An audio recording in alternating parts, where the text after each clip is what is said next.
Bapak Ibu, para romo, suster, frater, saudara-saudari yang dicintai Tuhan, serta handai tolan dimanapun berada di rumah masing-masing. Hari ini kita merayakan Hari Raya Tubuh dan Darah Kristus. Biasanya di hari yang seperti ini, banyak paroki-paroki itu akan mengadakan komuni pertama. Terkhusus sama mereka, anak-anak kita yang dalam proses menuju kedewasaan dan diperkenankan menyambut tubuh dan darahnya. Pasti juga diikutkan di sana baptisan-baptisan dewasa yang dilibatkan kebetulan pada saat momen-momen itu. Yang menarik dari peristiwa tubuh dan darahnya ini adalah satu, mengenai Ekaristi. Kalau boleh kita merumuskan bacaan hari ini, saya sebetulnya merasa lega, aman dan nyaman. Nabi mana dalam kitab suci kita berani menjamin ini? Orang mana, sebutan mungkin raja, yang berani memastikan bahwa Anda dan saya nyaman beserta raja itu? Orang kudus suci mana yang mungkin sesaleh-saleh dan sebijaksananya ia berani mengatakan, ikut aku, engkau selamat? Tidak ada, sejauh saya mengutak-utik kitab suci. Bahkan Santo Paulus tidak, Nabi Abraham tidak, Musa apalagi. Tidak ada yang berani menjamin itu. Dan Yesus hari ini memberi jaminan itu. Barang siapa makan dagingku dan minum darahku, ia mempunyai hidup yang kekal. Ini arti yang sangat spiritual ketika Yesus menyampaikan itu kepada para muridnya. Tapi di sini ada orang banyak mendengar, khususnya orang Yahudi. Ia tidak menangkap arti spiritual itu, sehingga ia menangkapnya harafiah. Dia ngajarin kita kanibal, memakan tubuh dan darahnya sendiri, gila apa? Pasti Anda pun kalau tidak dapat menangkap waktu itu mengenai catatan Yesus yang mewartakan sebenar-benarnya sebagai roti hidup, tak dapat menafsirkan secara spiritual. Apa yang kita syukuri dalam catatan ini adalah Yesus roti hidup menjadi jaminan Anda dan saya. Yesus roti hidup memberi Anda dan saya hidup kekal. Yesus roti hidup menjamin keselamatan Anda dan saya, orang per orang, keluarga per keluarga, komunitas-komunitas yang percaya akan Yesus Juru Selamat kita. Dan ia mewarisi sesuatu yang penting. Roti hidup itu zaman dulu dikatakan itu kepada para muridnya. Apakah zaman sekarang Anda dan saya juga menikmatinya? Yesus roti hidup itu ada? Apakah ini hanya warisan kuno? Tidak ya. Hari ini juga yang namanya Ekaristi itu dapat kita sambut sebagai tubuh dan darahnya. Ini warisan Kristiani, warisan Yesus yang harus Anda dan saya agungkan. Karena di dalam Ekaristi kita menyambut tubuh dan darahnya. Bukan menyambut roti yang biasa. Justru peristiwa dari keyakinan iman gereja, transubstansiasio, menyatakan perubahan hakikat. Sebagai rasa syukur roti dan anggur, kita tunjukkan kepada Bapa, dan dalam transubstansiasio berubahlah rupa itu menjadi tubuh dan darahnya.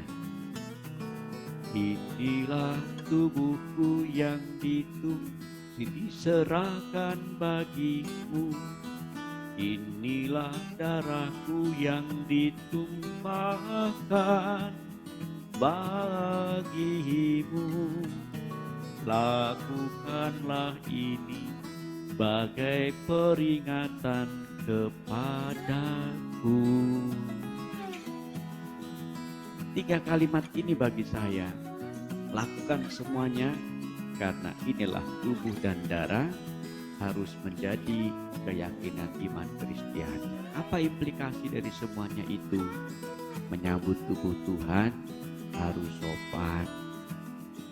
Ke gereja jangan ngantuk, apalagi bengong, melamun, mikir yang enggak-enggak. Lah Anda ini datang kemana kalau ekaristi? Datang ke Tuhan ya, bukan malah mikirin yang lain. Datang ke Tuhan, serahkan semuanya itu, dan dengan penuh hikmat kita menyambut tubuh dan darahnya. Kadang-kadang saya perlu mengingatkan itu karena ada banyak umat yang menyambut tubuh dan darahnya juga secara sembarangan.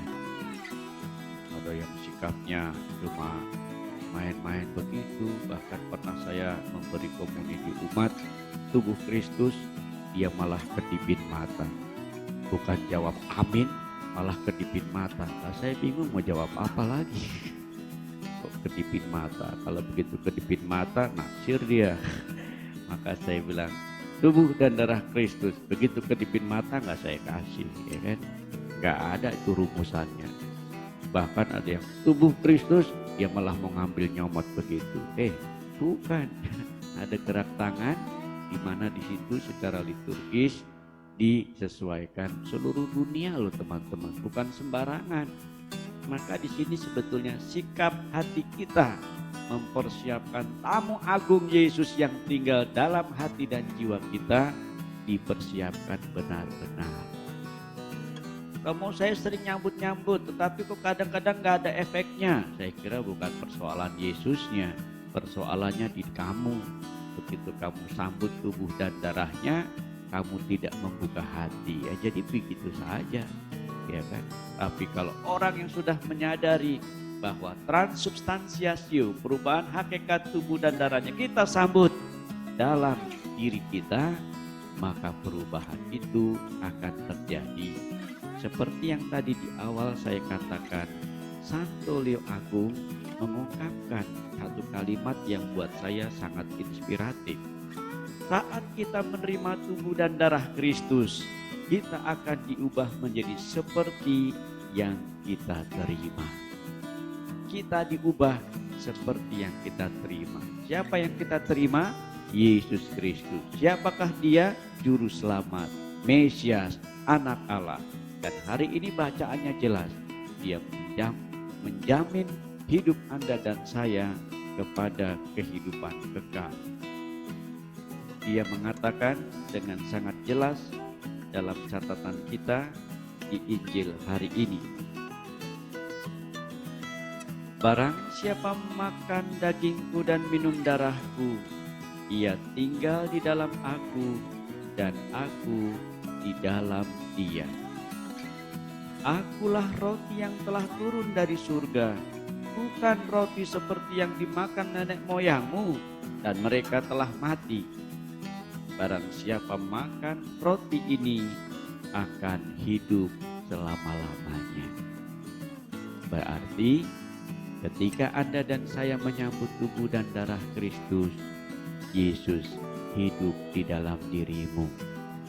Kamu bukan lagi Okta, bukan lagi Lius, bukan lagi Romo Aji, tapi Kristus yang lain yang hidup di antara Anda dan saya. Apalagi ini di sini frater-frater berjubah, ya kan? Begitu Anda menyambut tubuh dan darah, tampang Anda sudah seperti Tuhan Yesus sendiri. Amin.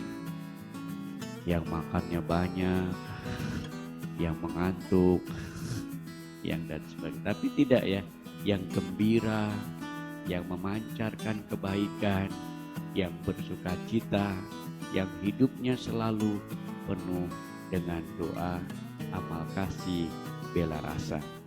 Inilah sebetulnya inti kalau Yesus kita sambut. Maka menyambut Yesus sama dengan menyambut Tuhan sendiri yang tinggal dalam diriku. Kalau katanya Santo Paulus, si Kristus mecum est quis contra me.